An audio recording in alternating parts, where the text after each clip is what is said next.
ছাত্ৰ-ছাত্ৰীসকল, মই আজি তোমালোকক দশম শ্ৰেণীৰ বিজ্ঞান পাঠৰ প্ৰথম অধ্যায় ৰাসায়নিক বিক্ৰিয়া আৰু সমীকৰণ এই পাঠটো আৰম্ভ কৰিবলৈ লৈছোঁ।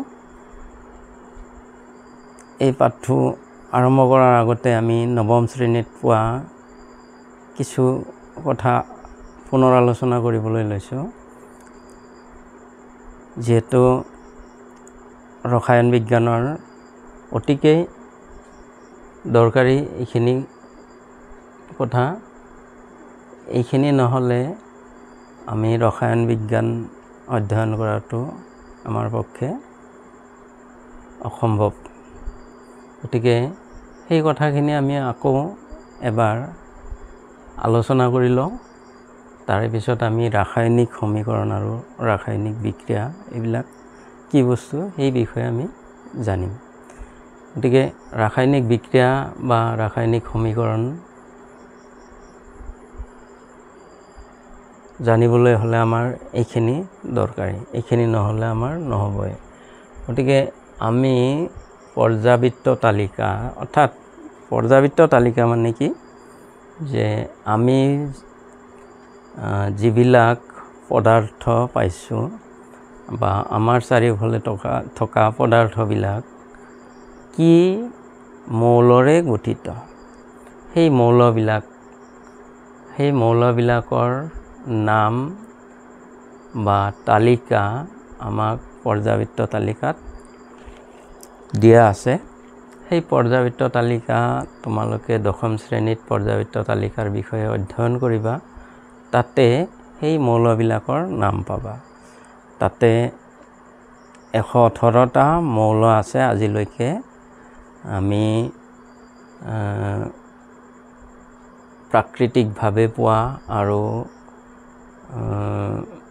কৃত্ৰিমভাৱে সৃষ্টি কৰা মৌল, গোটেইবিলাক মিলি মুঠতে 118টা মৌল আছে। সেইবিলাক আমাক পৰ্যাবৃত্ত তালিকাত সন্নিৱিষ্ট কৰা হৈছে। সেই মৌলবিলাকৰ পৰা আমাৰ দশম শ্ৰেণীত প্ৰয়োজন হোৱা, বেছিকৈ প্ৰয়োজন হোৱা আৰু কমকৈ প্ৰয়োজন হোৱা, মানে কিছুমান ধৰা ইউজে হোৱা নাই। গতিকে আমি যিকেইটা বেছিকৈ ইউজ হৈছে সেই মৌলবিলাকৰ বিষয়ে ক'ম। গতিকে সেই মৌলকেইটা কি কি, প্ৰথমতে আমি সেইকেইটা চাই লওঁ। সেইকেইটাৰ নাম চাম, সংকেত চাম, সেইকেইটাই কি আয়ন উৎপন্ন কৰে। কাৰণ বিক্ৰিয়া এটা কৰিবলৈ গ'লে এই মৌলবিলাকে আয়ন উৎপন্ন কৰে। গতিকে সেই মৌলবিলাকৰ সংকেত, নাম, আকৌ আয়নৰো নাম আছে, কিন্তু বিশেষকৈ ধাতুবিলাকে উৎপন্ন কৰা আয়নবিলাকৰ নামবিলাক একেই থাকে। লগতে ইয়াতে যোজ্যতাবিলাকো আছে। যোজ্যতাটো হ'ল কোনটো, ইফালে যদি ওপৰত সৰুকৈ সংখ্যা লিখা আছে তেতিয়াহ'লে সিমানে যোজ্যতা হয়। আকৌ যদি সংখ্যা নাই, কেৱল প্লাছ বা মাইনাছ আছে, তেতিয়াহ'লে যোজ্যতাটো কিমান হয়, 1 হয়। গতিকে সেই যোজ্যতাখিনিও জানিম আমি, অৰ্থাৎ সেই আয়নবিলাকৰ যোজ্যতাবিলাক আমি জানিম। গতিকে প্ৰথমতে লৈছোঁ আটাইতকৈ দৰকাৰী হাইড্ৰজেন পৰমাণু। আমি গোটেইকেইটা ৰসায়ন বিজ্ঞানৰ গোটেইকেইটা চেপ্টাৰৰ পৰা যিকেইটা মৌল বেছিকৈ দৰকাৰ হয় সেইকেইটা মৌলৰ কথাকে ইয়াতে কৈছোঁ। সেই মৌলকেইটা হ'ল প্ৰথমতে হাইড্ৰজেন। পৰ্যাবৃত্ত তালিকাৰ চিৰিয়েলি আহিছোঁ। প্ৰথম হাইড্ৰজেন। হাইড্ৰজেনৰ পৰমাণু ক্ৰমাংক 1 লিখা নাই মই হয়তো। ইয়াৰ যোজ্যতাও 1। ই ধনাত্মক আয়ন উৎপন্ন কৰে। আৰু কাৰ্বনৰ যোজ্যতা 4। ইয়াৰ কোনো আয়ন উৎপন্ন নহয়। ই সহযোগী যৌগ গঠন কৰে, সেইকাৰণে আয়নিত নহয়। নাইট্ৰজেনৰ আয়নত 3টা ইলেক্ট্ৰন ই গ্ৰহণ কৰি আয়ন উৎপন্ন কৰে, সেইকাৰণে ইয়াৰ যোজ্যতা 3। নাইট্ৰাইট আয়ন নাম পাইছে ইয়াৰ সেই এটা যৌগ গঠন কৰাতে নাইট্ৰাইটটো থাকে, অৰ্থাৎ নাইট্ৰাইট থাকিলে তুমি ভাবিবা যে তাতে নাইট্ৰজেন যুক্ত হৈ আছে। কোনো এটা যৌগৰ নামৰ লগত নাইট্ৰাইট থাকিলে আমি জানিম যে সেইটো নাইট্ৰজেন যুক্ত হৈ আছে। ঠিক তেনেকৈ অক্সিজেনৰ সংকেতটো হ'ল O ই কি কৰে, 2টা ইলেক্ট্ৰন গ্ৰহণ কৰি অক্সাইড আয়ন উৎপন্ন কৰে। এইকেইটা অধাতুবিলাকৰ কিহৰ আয়নৰ নামাকৰণ কৰা হৈছে। ধাতুবিলাকৰ সাধাৰণতে আয়নবিলাকৰ নামো একেই থাকে, সেইকাৰণে মই লিখা নাই, এইকেইটা লিখিছোঁ। এতিয়া অক্সিজেনৰ যোজ্যতা 2, ই 2টা ইলেক্ট্ৰন গ্ৰহণ কৰি অক্সাইড আয়ন উৎপন্ন কৰে। ফ্ল'ৰিনৰ যোজ্যতা 1, ই এটা ইলেক্ট্ৰন গ্ৰহণ কৰি ফ্ল'ৰাইড আয়ন উৎপন্ন কৰে। ছডিয়ামে এটা ইলেক্ট্ৰন এৰি দি ধনাত্মক আয়ন উৎপন্ন কৰে, অৰ্থাৎ যোজ্যতা 1। মেগনেছিয়ামৰ যোজ্যতা 2, 2টা ইলেক্ট্ৰন এৰি দি মেগনেছিয়াম আয়ন উৎপন্ন কৰে।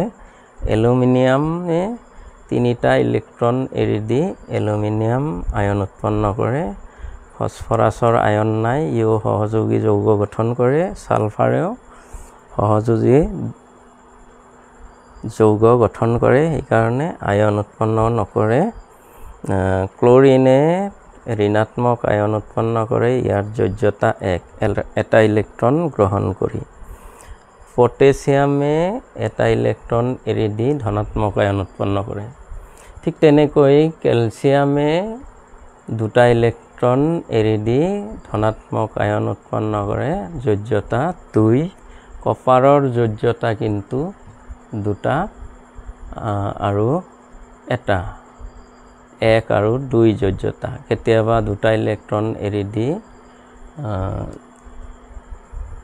কপাৰ আয়ন উৎপন্ন কৰে, কেতিয়াবা এটা ইলেক্ট্ৰন এৰি দি কপাৰ আয়ন উৎপন্ন কৰে। জিংকৰ যোজ্যতা 2, ই 2টা ইলেক্ট্ৰন এৰি দি ধনাত্মক আয়ন উৎপন্ন কৰে, যোজ্যতা 2। ব্ৰমিনৰ যোজ্যতা, ব্ৰমিন অধাতু, ইয়াৰ পৰা ব্ৰমাইড হয়, ইয়াৰ আয়নৰ নামত ব্ৰমাইড থাকিব। গতিকে অধাতুবিলাকৰ নামাকৰণ কৰা হৈছে আয়নবিলাকৰ ব্ৰমাইড। আইৰণ ধাতু, ই কেতিয়াবা 2টা ইলেক্ট্ৰন এৰি দিয়ে আৰু কেতিয়াবা 3টা ইলেক্ট্ৰন এৰি দি আয়ন উৎপন্ন কৰে।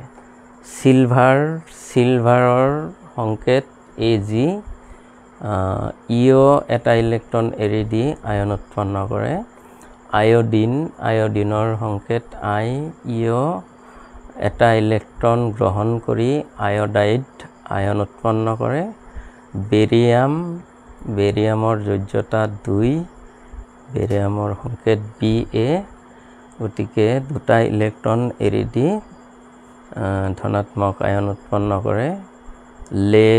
লেডৰ যোজ্যতা 2টা থাকে, একবাৰ 2টা ইলেক্ট্ৰন এৰি দিয়ে আৰু একবাৰ 4টা ইলেক্ট্ৰন এৰি দি ধনাত্মক আয়ন উৎপন্ন কৰে, সেইকাৰণে যোজ্যতা 2 আৰু 4 লেডৰ। অৰ্থাৎ যিবিলাকৰ 2টা আয়ন আছে সেইবিলাকে পৰিৱৰ্তী যোজ্যতা দেখুৱায়। পৰিৱৰ্তী যোজ্যতা দেখুওৱা মৌলবোৰ হ'ল ইয়াতে কপাৰ আৰু হয়তো আছে, গতিকে আমাৰ ইয়াতে যিকেইটা প্ৰয়োজনীয় আমাৰ এই বিজ্ঞানৰ 10ম শ্ৰেণীৰ বিজ্ঞানত সেইকেইটাহে আমি ইয়াতে লিখিছোঁ। আৰু বহুতো আছে বিক্ৰিয়াত সেইবিলাকে ভাগ লয়, সেইবিলাক আমি ইয়াতে লিখা নাই। এইকেইটা বিশেষকৈ এতিয়া আমি 10ম শ্ৰেণীত এইখিনি ভালকৈ জানিলে আমি প্ৰতিটো বিক্ৰিয়াই সুন্দৰকৈ লিখিব পাৰিম। গতিকে প্ৰতিটো যৌগৰ সংকেতো আমি ইয়াৰ পৰা বনাব পাৰিম। প্ৰথমতে আমি এই মৌলকেইটা আৰু মৌলকেইটাই উৎপন্ন কৰা আয়নবিলাক আৰু যোজ্যতাবিলাক জানিম, লগতে আয়নবিলাকৰ নামো জানিব লাগিব। এইখিনি জনাৰ পিছতহে আমি কোনোবা বিক্ৰিয়া এটাত ভাগ লোৱা যৌগবিলাকৰ নাম ক'লে তাৰে সংকেত লিখিব পাৰিম। গতিকে সেই সংকেত লিখিবলৈ গ'লে আমাৰ এই নামবিলাক মনত ৰাখিব লাগিব, লগতে সংকেতটোও মৌলৰ সংকেত আমাৰ লাগিব, যোজ্যতাও জানিব লাগিব। 9ত পাইছা যে কেনেকৈ যৌগ এটা গঠন কৰা হয়। গতিকে নাম দিয়া থাকিলে আমি সেই নামৰ পৰা যৌগটো বনাব পাৰিম। গতিকে এইকেইটা হ'ল একপাৰমাণৱিক আয়ন। এই আয়নকেইটাৰ লগত বহু পাৰমাণৱিক আয়ন যুক্ত হৈ যৌগ উৎপন্ন কৰিব। এতিয়া আমি আহিম সেই বহু পাৰমাণৱিক আয়নকেইটা আমাৰ বিশেষকৈ এইটো ক্লাছত লগা দৰকাৰ হোৱা বহু পাৰমাণৱিক আয়নকেইটা আমি ইয়াতে উল্লেখ কৰিম। এটা হ'ল হাইড্ৰক্সাইড, লগতে যোজ্যতা থাকিব হাইড্ৰক্সাইড আয়ন OH মাইনাছ এটা ইলেক্ট্ৰন গ্ৰহণ কৰি OH আয়ন উৎপন্ন কৰে। নাইট্ৰেট আয়ন NO3। ইয়াতে বহু পাৰমাণৱিক এইকাৰণে কোৱা হৈছে অক্সিজেন আৰু হাইড্ৰজেন লগ হৈ আয়ন উৎপন্ন কৰাৰ কাৰণে এইটো বহু পাৰমাণৱিক আয়ন বুলি কোৱা হৈছে। এটাতকৈ বেছি মৌল লগ লাগি উৎপন্ন কৰাৰ কাৰণে বহু পাৰমাণৱিক আয়ন বুলি কোৱা হৈছে। নাইট্ৰেটৰ মাইনাছ, ইয়াৰ যোজ্যতা 1। তাৰে পিছত কাৰ্বনেট নামটো লাগিব আমাক, কাৰণ যৌগ এটাৰ নামৰ লগত এই অংশবিলাক উল্লেখ থাকে। কাৰ্বনেট CO3E2- আয়ন উৎপন্ন কৰে। তাৰে পিছত সালফেট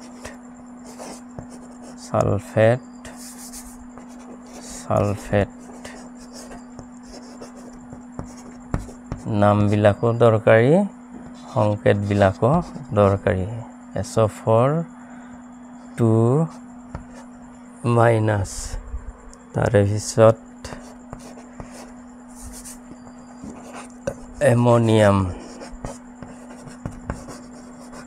এমোনিয়াম হ'লে NH4+1E 1+।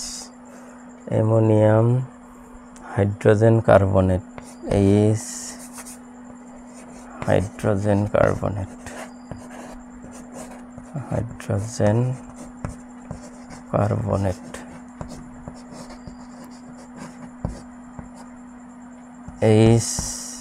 HCO3 হাইড্ৰজেন কাৰ্বনেটৰ যোজ্যতা 1।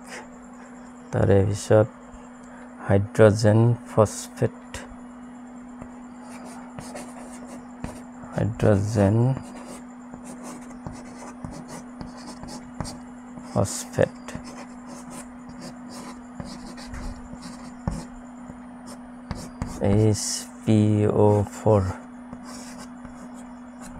PO4(2).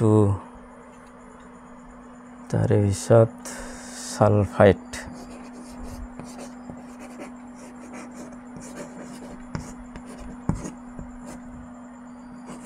SO3(2)। যোজ্যতা 2। দুটা ইলেক্ট্ৰন গ্ৰহণ কৰি ই সালফাইড আয়ন উৎপন্ন কৰিছে। বিশেষকৈ ইয়াতকৈ আৰু বেছি আছে, আমি গোটেইকেইটা ইয়াতে উল্লেখ কৰা নাই, কেইটামানহে আমাৰ যিকেইটা এইখন কিতাপত সন্নিৱিষ্ট আছে সেইখিনিতহে ৰাখিবলৈ যত্ন কৰিছোঁ। ক'ৰবাত ভুলত ৰৈ যাব পাৰে, গতিকে থাকি গ'লে হয়তো চাই ল'বা বা মই চাই দিম পিছত যদি ৰৈ আছে।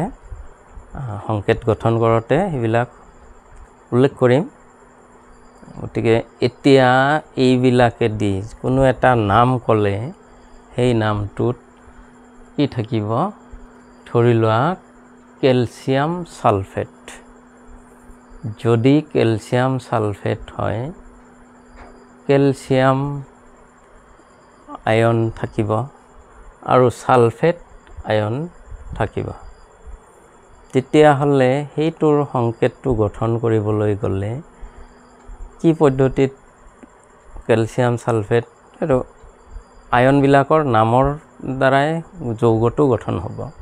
গতিকে সেই যৌগটোৰ নাম কোৱাৰ লগে লগে তোমাৰ মনত আহিব লাগিব যে ইয়াতে কি কি আয়ন লগ লাগিছে, কেলছিয়াম আয়ন আৰু সালফেট আয়ন। ঠিক তেনেকৈ এমনিয়াম ক্লৰাইড, এমনিয়াম আয়ন আৰু ক্লৰিন আয়ন, ক্লৰাইড। গতিকে ইয়াতে ব্ৰমাইড, আয়ডাইড, ক্লৰাইড এইবিলাক আয়নৰ লগত নাম আছে, কিন্তু মৌলটোৰ নাম ব্ৰমিন বুলি উল্লেখ নাথাকে ক'তো, আয়নেদি উল্লেখ কৰা হয় যৌগবিলাকৰ নাম। গতিকে দুটা আয়ন লগ লাগিব, হয়তো এক পাৰমাণৱিক আয়ন এটা আৰু এটা বহু পাৰমাণৱিক আয়ন থাকিব পাৰে। গতিকে এনেকৈ আমাৰ সংকেতবিলাক, যৌগবিলাকৰ সংকেত জানিলেহে আমি ৰাসায়নিক বিক্ৰিয়া এটা লিখিব পাৰিম। গতিকে প্ৰথমতে আমি জানিব লাগিব মৌলবিলাকৰ সংকেত নাইবা আয়নবিলাকৰ সংকেত। আয়নবিলাকৰ সংকেতৰ সহায়তহে আমি যৌগ গঠন কৰিব পাৰিম। যৌগৰ সংকেত লিখিব পাৰিলেহে তুমি বিক্ৰিয়া লিখিব পাৰিবা, ৰাসায়নিক সমীকৰণ গঠন কৰিব পাৰিবা। গতিকে ৰাসায়নিক সমীকৰণ গঠন কৰি পেলাই আকৌ আমি সমতুল কৰিব লাগিব, তেতিয়াহ'লেহে আমি ৰাসায়নিক বিক্ৰিয়া আৰু সমীকৰণত ভালকৈ অধ্যয়ন কৰিব পাৰিম। গতিকে এইখিনি কথা, প্ৰাথমিক কথা যদি নাজানা, তেতিয়াহ'লে তুমি আৰু ৰাসায়নিক বিক্ৰিয়া কি, সমীকৰণ কি, এইবিলাক অৰ্থহীন হ'ব। গতিকে তুমি নামে লিখিব পৰা নাই যৌগবিলাকৰ, তেতিয়াহ'লে সমীকৰণ এটা কেনেকৈ গঠন কৰিবা? গতিকে আগতে আমি কি কৰিম, এই সংকেতবিলাক মুখস্থ কৰিম, নামো মুখস্থ কৰিম, মনত কৰিম, লগতে আয়ন মুখস্থ কৰিম, আয়নৰ নাম, লগত থাকিব যোজ্যতাবিলাক। এই মাইনাছ আছে মানে বা প্লাছ আছে মানে সেইবিলাকত কোনো সংখ্যা লিখা হোৱা নাই, সেইবিলাকৰ যোজ্যতা 1 বুলি জানিম। আৰু যিবিলাকত 2+ 2- এনেকৈ দিয়া আছে সেইবিলাকৰ যোজ্যতা 2 আছে, 3 থাকিলে 3 আছে, 4 থাকিলে 4 আছে যোজ্যতা। সেইটোৰ পৰা আমি যোজ্যতাবিলাক গম পাম। যোজ্যতাটো আমাৰ যৌগ গঠন কৰোঁতে লাগিব। যেনেকুৱা আমি ছ'ডিয়াম হাইড্ৰক্সাইড লিখিব লাগে, তেতিয়াহ'লে আমি আনিম ছ'ডিয়াম আয়ন। ছ'ডিয়ামৰ আয়ন আমি জানো Na, যোজ্যতা কিমান? +9ত পাইছ। গতিকে যোজ্যতা 1 বুলি আমি ইয়াতে পালোঁ, ছ'ডিয়ামৰ যোজ্যতা। হাইড্ৰক্সাইডৰ যোজ্যতা কিমান? হাইড্ৰক্সাইডৰো এটা পজিটিভ আয়ন, এটা নেগেটিভ আয়ন লগ লাগিলে কি হয়, এটা আয়নীয় যৌগ উৎপন্ন হয়। গতিকে হাইড্ৰক্সাইডটো হ'ল নেগেটিভ আয়ন, ছ'ডিয়ামটো হ'ল পজিটিভ আয়ন। দুটাৰ যোজ্যতা কিন্তু একেই আছে, সেইকাৰণে ইয়াতে কোনো সংখ্যা নহ'ব। কিন্তু যদি আমি কেলছিয়াম হাইড্ৰক্সাইড লিখিব লগা হয়, আমি লিখিলোঁ এইটো কেলছিয়াম হাইড্ৰক্সাইড এক্সাম্পল হিচাপে আমি লৈছোঁ কেলছিয়াম হাইড্ৰক্সাইড কেলছিয়াম আয়ন আৰু হাইড্ৰক্সাইড আয়ন OH কেলছিয়ামৰ 2 হাইড্ৰক্সাইডৰ 1 গতিকে যদি আমি সমান কৰিবলৈ যাওঁ যোজ্যতা হাইড্ৰক্সাইডৰ কেইটা মিলি কেলছিয়ামৰ লগ লাগিব যেহেতু কেলছিয়ামৰ যোজ্যতা 2 হাইড্ৰক্সাইডৰ 1 গতিকে হাইড্ৰক্সাইডৰ 2টা লাগিব আমি আৰু নকওঁ বেছি তোমালোকে নিজে চেষ্টা কৰি চাবা যে কেনেকৈ সংকেত লিখা হয় নামৰ লগত মিলাই আমি কি আয়ন থাকিব সেই আয়ন কেইটা আগতে আনি পেলাই আয়নৰ যোজ্যতাৰ ওপৰত ভিত্তি কৰি আমি দুয়োটা আয়নৰ যোজ্যতা সমান কৰিবলৈ আমি সোঁফালে তলৰ ফালে আমি এটা সংখ্যা বহাব লাগিব গতিকে এই নিয়মটো 9ত পাইছা গতিকে আকৌ মই একবাৰ ৰিপিট কৰিছোঁ যে সালফিউৰিক এসিড হলে আমি জানো যে হাইড্ৰজেন থাকিবই আগত হাইড্ৰজেন লাগিবই গতিকে তেতিয়া হলে সালফিউৰিকত আসলতে ইয়াতে আয়নৰ নামটো উল্লেখ নাই বুজি পাব লাগিব যে সালফিউৰিক যদি সালফেট থাকিব গতিকে সালফিউৰিক এসিড SO4 থাকিব আৰু হাইড্ৰজেন থাকিব কিন্তু সালফেট আয়নৰ যোজ্যতা হল 2 হাইড্ৰজেনৰ যোজ্যতা 1 গতিকে এইটোৰ লগত সমান যোজ্যতা কৰিবলৈ হলে ইয়াতে 2 দিব লাগিব H2SO4 গতিকে এনেকৈ আমি সংকেত আগতে গঠন কৰিব জানিব লাগিব আৰু সংকেতখিনি গঠন কৰিবলৈ হলে এই আয়ন কেইটাৰ লগতে আয়ন কেইটাৰ নামবিলাক মনত ৰাখিব লাগিব যোজ্যতা মনত ৰাখিব লাগিব নামৰ এতিয়া যৌগৰ নামৰ ওপৰত ভিত্তি কৰি সেই আয়নবিলাক আমি আনি পেলাই সংকেতটো গঠন কৰিম যৌগ এটা তেতিয়া হলেহে বিক্ৰিয়া এটা লিখিব পাৰিম তে হৈছে আজিলৈকে মই এইখিনিতে এৰিছো নেক্সট ক্লাছত আমি ৰাসায়নিক বিক্ৰিয়া আৰু সমীকৰণৰ বিষয়ে তোমালোকক কম